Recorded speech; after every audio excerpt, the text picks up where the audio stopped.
The morning sun rose over the quiet city. People rushed to work, cars filled the streets, and shops began to open. In the middle of it all stood a beautiful restaurant named the Golden Spoon. It looked expensive from the outside, with glass walls and golden letters. Inside, the smell of fresh bread and hot coffee filled the air. Maya, a waitress at the Golden Spoon, was already there. She always came early. She cleaned tables, checked the menu, and made sure everything was perfect. Maya never showed up late. She never raised her voice. She never complained.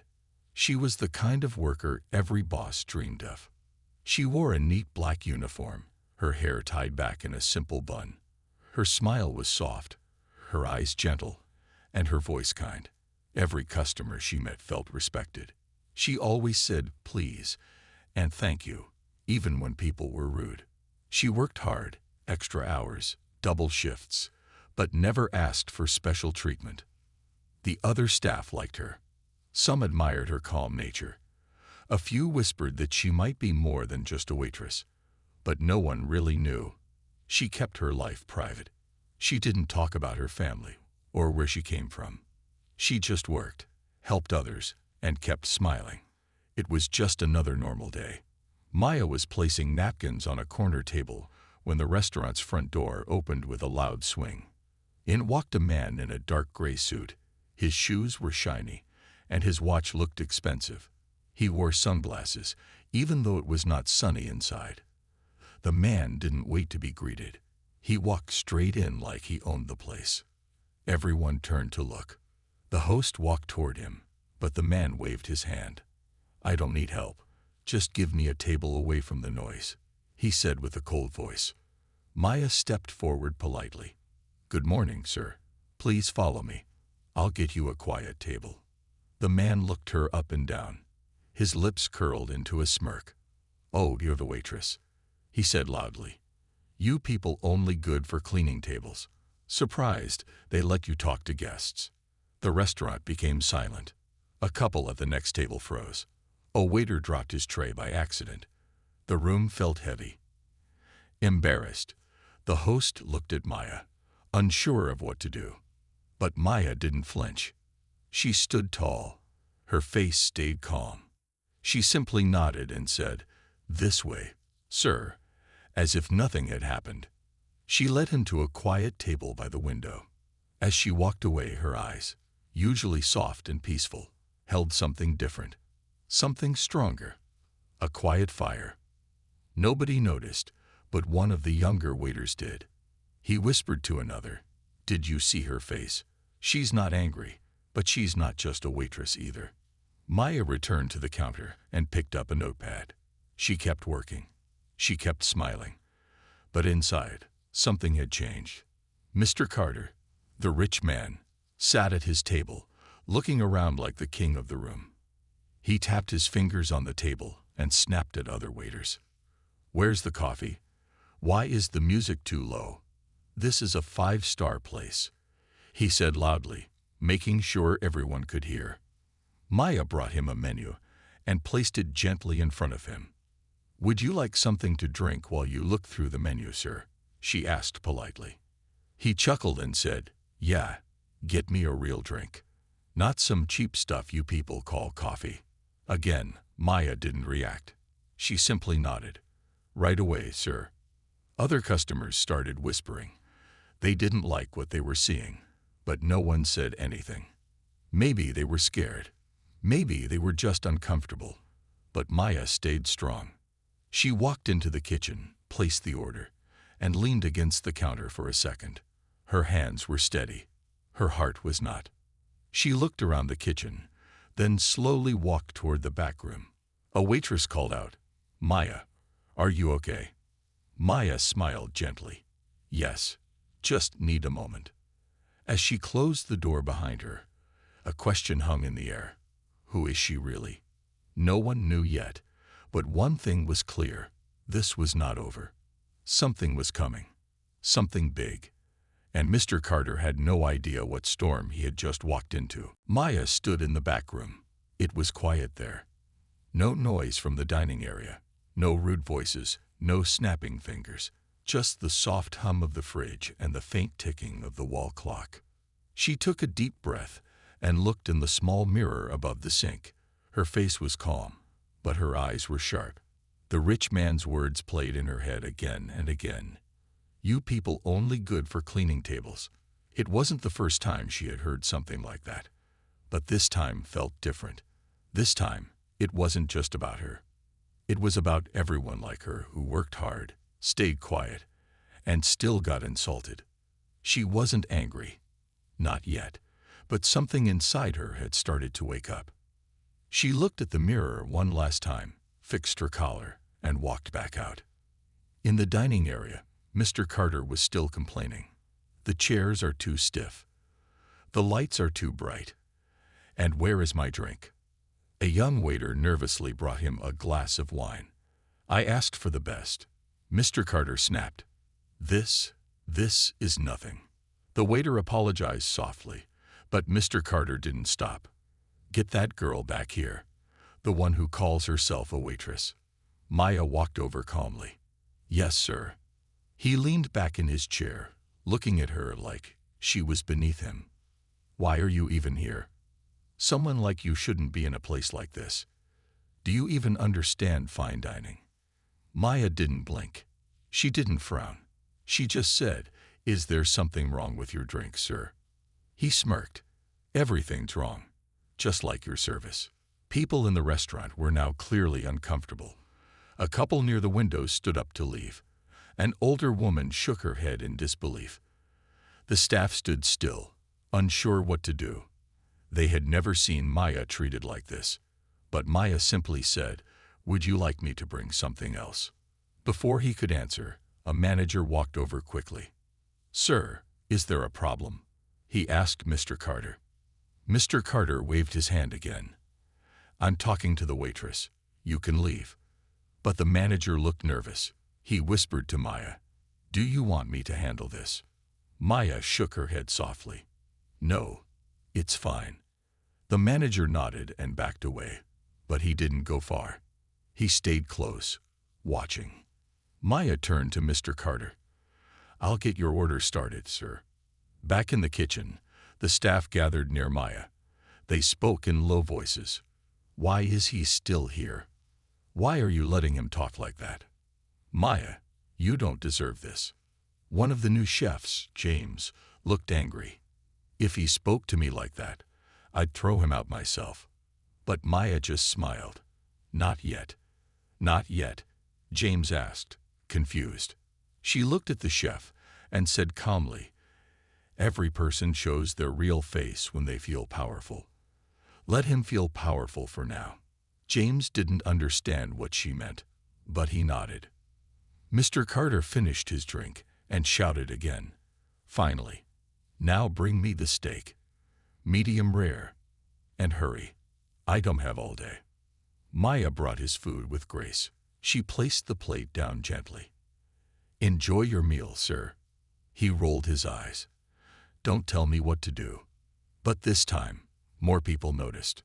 A teenage girl with her parents whispered, Why is he talking to her like that? An older man near the window shook his head and whispered to his wife, She's so polite. And he's just loud. One of the other waitresses whispered to the bartender, He keeps saying she doesn't belong here. If only he knew. The bartender nodded. Yeah, if only.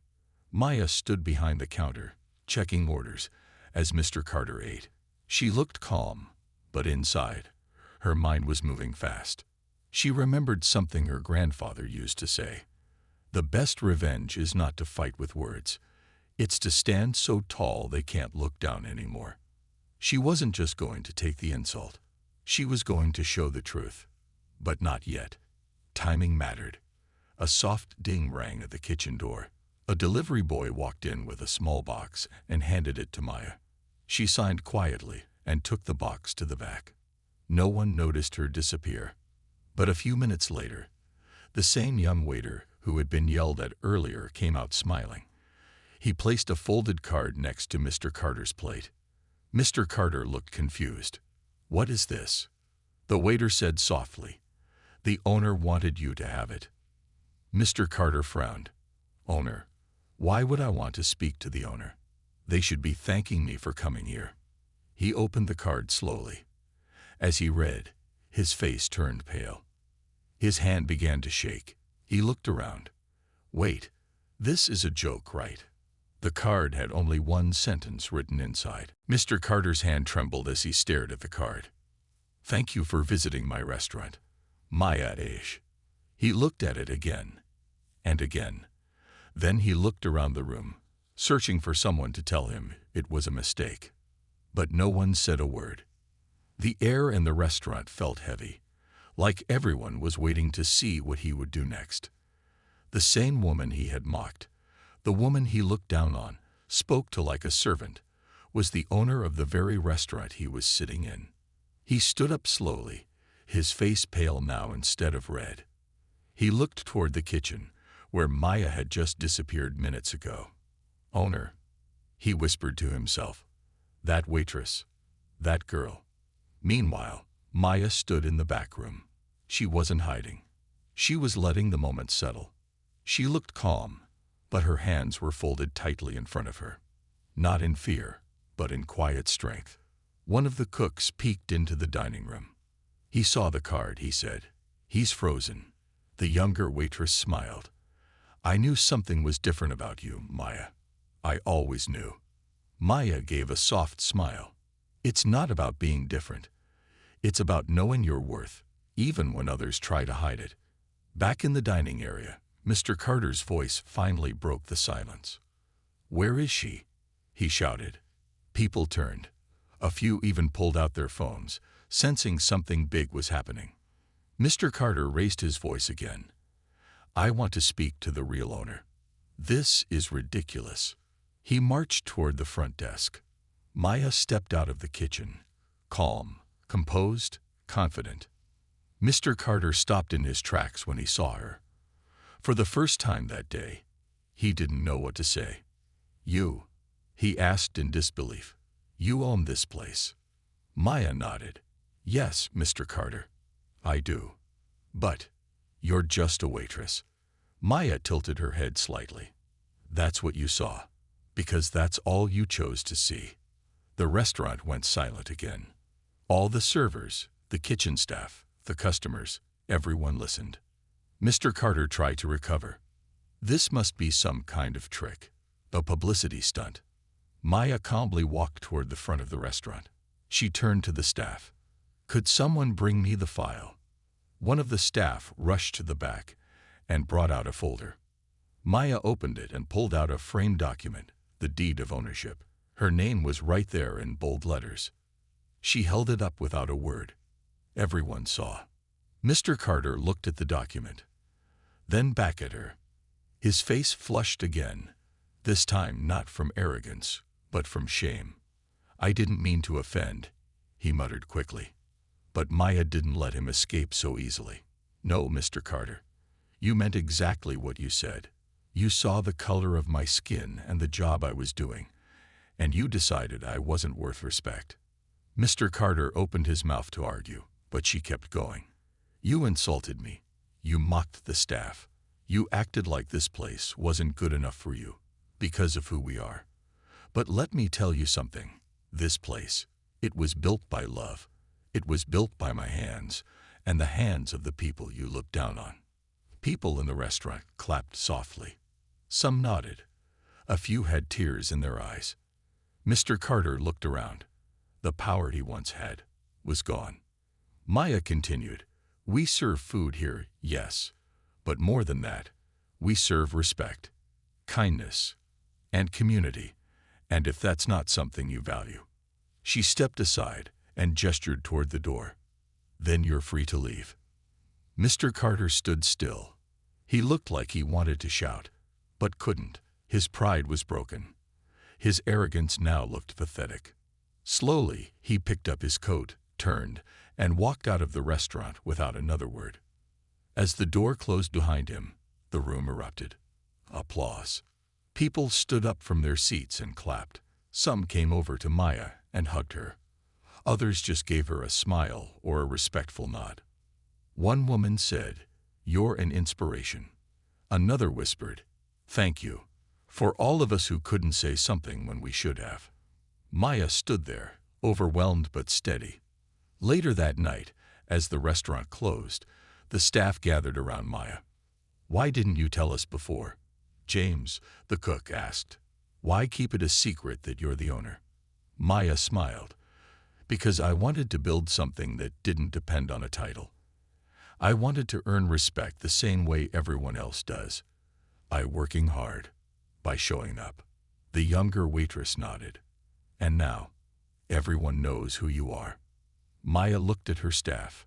"Yes, but more importantly, now they know who you are too. You are not just waiters, or cooks, or dishwashers. You are the heart of this place." There was silence. Then someone started clapping again. Slowly, all the staff joined in. This time, the applause wasn't just for Maya. It was for all of them. The restaurant had returned to normal the next day, but something had changed. People came not just for the food now. They came for her. Maya's name was quietly spreading all over town. Some called her the silent boss. Others called her the waitress who owned it all. But Maya didn't care for titles. She still wore the same apron. She still cleared tables. She still smiled the same way she did on her very first day. She didn't want people to know her story just because she owned the restaurant. She wanted them to know why she worked so hard. Because behind Maya's calm eyes was a storm few knew about. That afternoon, the younger waitress, Ellie, sat beside Maya during break. The staff had questions, but no one dared to ask until now. "Maya," Ellie said gently, "can I ask you something personal?" Maya smiled. "Of course. Why do you work here like the rest of us? Why not just manage from home?" Maya looked at her hands, rough from years of hard work. She took a deep breath. "Because this place saved my life," she said softly. Ellie leaned in. "I grew up in this neighborhood," Maya began. "We didn't have much. My mom cleaned houses. My dad worked 3 jobs. But no matter how hard they worked, we were always struggling." She paused for a moment, eyes distant. "One day, when I was 17, my dad was let go from his main job. They said he didn't fit the company's image. But what they really meant was, he didn't look like the others." Ellie's eyes widened. "Because he was black." Maya nodded. "He came home that night, tired and broken. I saw him cry for the first time. That's when I decided, if the world wouldn't give us a seat at the table, I'd build my own table."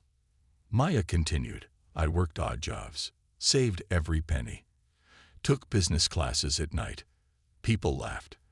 They said I'd never make it, but I didn't stop." Ellie listened closely, now joined by James, the cook, and 2 other staff.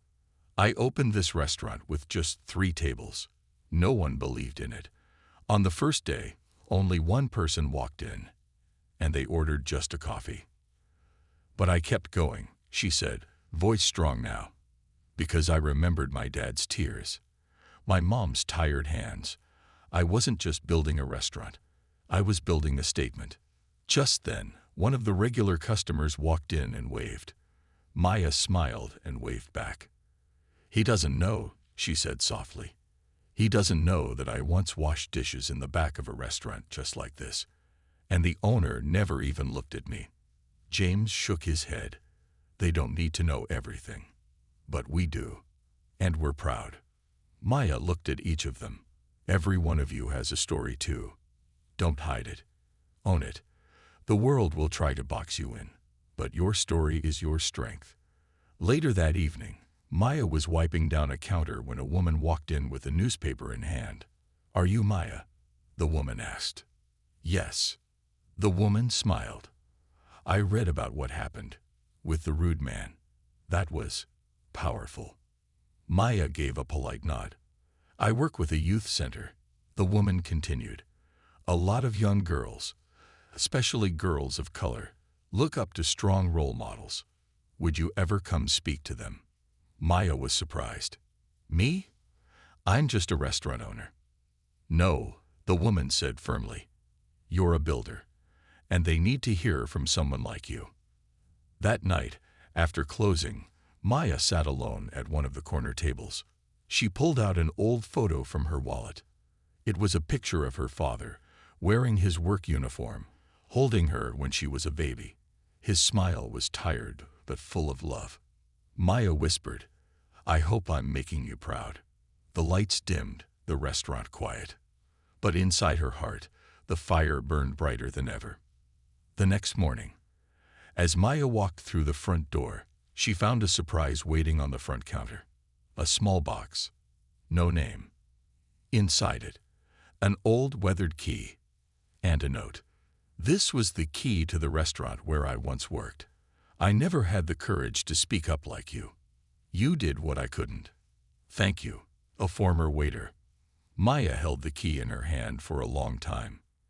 Even when people didn't say it out loud, they were watching, and her courage was helping others find their voice. That day, the restaurant filled with more customers than ever before. People lined up outside, not just for food, but for hope. Inside, Maya worked like she always did, one plate at a time, one smile at a time. But something was different now. The world was beginning to see her, not just as a waitress, not just as an owner, but as a symbol that said, "You can try to bring me down, but I'll still rise. And when I do, I'll hold the door open for the next one." The morning started quietly. Sunlight touched the windows of the restaurant. Maya was already inside, wiping down tables, humming to herself. But something felt off. James, the cook, peeked into the dining area and said, "Maya, he's back." She looked up. Mr. Carter, the rude, rich man who had insulted her just days ago, was standing outside the door again. But this time, he wasn't alone. A man with a large camera stood beside him. Behind them, a young woman held a microphone. A local news crew. Maya's heart didn't race. She didn't panic. She just slowly walked toward the door and opened it. "Can I help you?" she asked, calm as ever. Mr. Carter cleared his throat and gave a fake smile. "Maya, this is just a misunderstanding. I thought maybe we could clear the air, publicly." The reporter stepped forward. "We'd like to do a short story on the incident that happened. Mr. Carter wants to apologize on camera. Would you be willing to speak with us too?" Maya looked at the camera, then back at Carter. "This isn't about an apology," she said. "This is damage control." Mr. Carter's smile faded. "You didn't come here to make things right," Maya continued. "You came here because people saw the real you. And now you're scared." The reporter blinked, unsure what to do. James walked out from the kitchen and stood beside Maya. Then Ellie came. Then two more staff members. They weren't saying anything, but their presence spoke loudly. Mr. Carter looked around. "You people don't know who I am," he said, his voice cracking. Maya didn't flinch. "And you still don't know who I am," she said. "But the difference is, I never disrespected anyone to feel powerful." The reporter asked quietly, "Would you like to say anything to the viewers, Maya?" She thought for a second, then nodded. She stepped forward, looked into the camera, and spoke clearly. "To anyone who's ever been made to feel small, because of their skin, their background, or their job, I want you to know this. Your worth is not decided by someone else's opinion." She paused. "Sometimes the people who speak the loudest are the weakest inside, but the ones who keep working, keep rising, keep loving, they're the strongest of all." The room was silent. Even the reporter didn't speak. Then Maya added, "You don't need to yell to make history. Sometimes quiet dignity says it all." After the crew left, Maya sat at a table, taking a deep breath. "I didn't plan to say all that," she whispered. James smiled. "Maybe not. But it needed to be said." Just then, a woman and her young daughter walked in. The girl looked nervous. "She wanted to meet you," the mother said softly. Maya knelt down and smiled at the little girl. "What's your name?" she asked. "Lena." the girl said. "My teacher showed us your video. She said you were brave." Maya's eyes softened. "Well, Lena," she said gently, "you're brave too. You just walked into a new place with your head high. That's how it starts." The girl smiled wide. Her mom blinked back tears. That night, Maya closed the restaurant later than usual. As she was locking up, she noticed something strange. A handwritten letter tucked under the door. She opened it slowly. "You don't know me, but I was in the restaurant that day when that man insulted you. I didn't say anything. I just watched. I'm sorry I didn't stand up. But today I did. I saw a young boy being bullied at the bus stop, and I stopped it. Because of you. Thank you." Maya held the letter close to her chest. Sometimes, the loudest victories don't happen on stages. They happen quietly, in small, hidden places, in people's hearts. And she was helping hearts rise. Meanwhile, Mr. Carter sat in his office, watching the news replay Maya's calm, powerful words. He tried to call one of his business partners. They didn't answer. Then another. And another. He sat back in his leather chair. Alone. The world didn't care about his money anymore. It cared about her. And deep down, he knew. He had messed with the wrong waitress. Maya woke up early the next day. It was quiet outside. The world still felt heavy with the echoes of yesterday. Her face had been on the news, her words shared online, and the video was still going viral. But Maya didn't care about fame. She only cared about peace and truth. As she stood by the window, her phone buzzed again. More messages. Some were kind, some were curious, and some were cruel. Back at the restaurant, things were changing fast. Customers were flooding in, not just for the food, but for her. People brought flowers, notes, handshakes. One man even painted her face on a coffee mug and handed it to her. "You're a legend," he smiled. But Maya stayed the same. Kind, quiet, focused. "Thank you," she said to everyone. "But I'm still just a waitress." But one staff member, James, wasn't buying it anymore. He'd known Maya for almost 2 years, but something had never made sense. Why she could speak so well. Why she stayed calm under pressure. Why some very powerful people showed up for dinner once and greeted her with respect. Not the manager. Her. So during lunch break, James sat beside her. "Can I ask you something?" Maya looked at him and nodded. "Who are you really?" he said, carefully. She looked down at her tea, then up again. I knew this question would come. She stood up, walked to the back room, and returned with an old leather folder. She placed it on the table and opened it. James leaned in. His eyes widened. Inside were documents, articles, photos, and right in the middle, a photo of Maya shaking hands with a U.S. senator. Another showed her at a tech conference in Paris. A headline read, "Maya Williams, the quiet billionaire behind 3 major startups." James couldn't speak. Maya smiled softly. "Before this job, I was someone else. I built companies, sold them, made more money than I needed. But why this?" he asked. "Why become a waitress?" She looked out the window. "Because I wanted to see how people treated others when they thought you had nothing."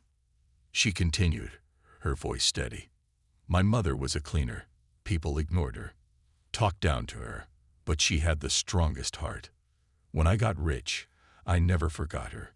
I wanted to feel what she felt and see the world through her eyes." James shook his head slowly. "So Mr. Carter mocked a woman who could probably buy his company." Maya chuckled. "Maybe, but that's not the point." "Then what is?" James asked. Maya looked at him. "The point is, respect doesn't cost money, but some people still can't afford to give it." That evening, Maya sat alone in her small apartment. She looked at a photo of her mother, smiling and strong, holding a mop in one hand and a lunchbox in the other. "You were always the real queen," Maya whispered. Suddenly, Her phone buzzed again. A message from her lawyer. Maya, I've reviewed the restaurant's ownership papers. You now own 60% of it through your silent investments. Want to make it official? She smiled. Yes. She typed back. It's time. The next day, Maya arrived at work early. Staff were buzzing around like usual, but the restaurant manager looked nervous. He had heard rumors. And then it happened. A formal letter was handed to him. Maya stood nearby, watching silently. The letter was short and simple. You are no longer the acting manager of this restaurant. All future leadership will report to Maya Williams. He looked up at her, pale and shaken. You, he whispered. She nodded. Me. Maya walked into the center of the restaurant and gently clinked a glass to get everyone's attention. I have something to say, she began. The room grew quiet. I've been working with you, side by side, for a long time. But what you didn't know is, I've also been watching, learning, investing. A pause. I'm now your official owner. Gasps, smiles, tears, and then applause. She wasn't just the waitress anymore. She was the one who owned it all. But Maya held up her hand. One more thing, she said. This isn't about power. This is about purpose. I will not change the menu. I will not change the staff. But I will change how we treat each other. No more disrespect. No more silence when wrong things happen. We rise together, or not at all. And in that moment, everyone saw her not just as a leader, but as someone who had earned every ounce of respect. The sun was shining brightly the next morning. Maya walked into her restaurant, not as a waitress this time, but as the official owner. Staff stood straighter when she walked by. Not because they feared her, but because they respected her, and because she had changed everything. Without raising her voice, she had given the kitchen crew better uniforms. She raised everyone's salary by 15%. And most of all, she created a new rule. No one is above respect. Customers now noticed the difference too. The atmosphere felt warmer. People smiled more.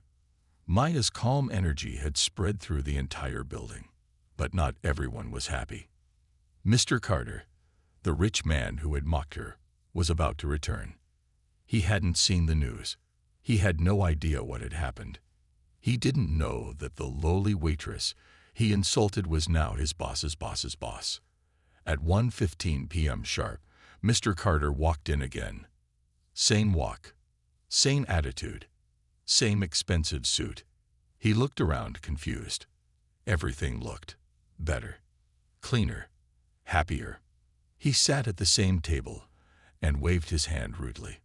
Someone get me that waitress, the one who served me last time. A young server walked over, nervous. Sir, that's Maya. She's the owner now. He scoffed. Owner? Don't be ridiculous. She can't even afford a proper haircut. But then, he turned, and there she was. Maya walked calmly toward him. This time, she wasn't wearing her apron. She wore a crisp white blouse, tailored pants, and a gold pin that simply said, Owner. Mr. Carter's mouth fell open. You? Yes, me, she said softly. He stood up quickly, nervous. I didn't know. Maya nodded. Exactly. You didn't know. You assumed. He looked around. People were watching. Phones were out. The same way his cruelty had gone viral, this moment was about to go viral too. Mr. Carter tried to save face. I didn't mean what I said last time. It was a bad day. Maya smiled politely. You had a bad day. But I've had a lifetime of hearing words like those. He shifted uncomfortably. Maya stepped closer, her voice low but firm. You judged me because of my skin, because of my job, because I was silent. But the silence was strength. The entire restaurant was quiet now. No music, no movement, only truth hanging in the air. Maya leaned forward. Do you want to know why I stayed silent that day? Mr. Carter didn't answer. Because I wanted to see if you would realize your mistake. But you didn't. You're not the only one. There are many like you. But today, I speak, not for revenge, but for change. She turned to the crowd. This restaurant is a place of dignity. For everyone. Whether you wash dishes or dine at the best table. And let this moment remind us all, respect doesn't come from status. It comes from how you treat others when no one's watching. Applause broke out. Loud, powerful, pure. Mr. Carter looked small now. Not because Maya had insulted him, she hadn't, but because he had exposed himself, without her saying anything cruel, without raising her voice. Maya simply stood in her truth. After he left, quietly and quickly, reporters outside swarmed. "What will you do next?" one asked. Maya looked at them, then smiled. "I'll keep doing what I've always done. I'll serve with grace. I'll lead with kindness. And I'll remind the world, even a waitress can own the room." That night, as the stars lit up the sky, Maya sat outside the restaurant. She sipped her tea, phone in hand. A message came in. It was from a girl in another country. "I saw your story. I used to feel ashamed of being the server. Not anymore. Thank you." Maya smiled. Not for the fame, not for the power, but for the impact. She looked up at the sky and whispered, "Mama, we did it." And in that quiet moment, a soft wind blew, as if the universe itself was clapping for her.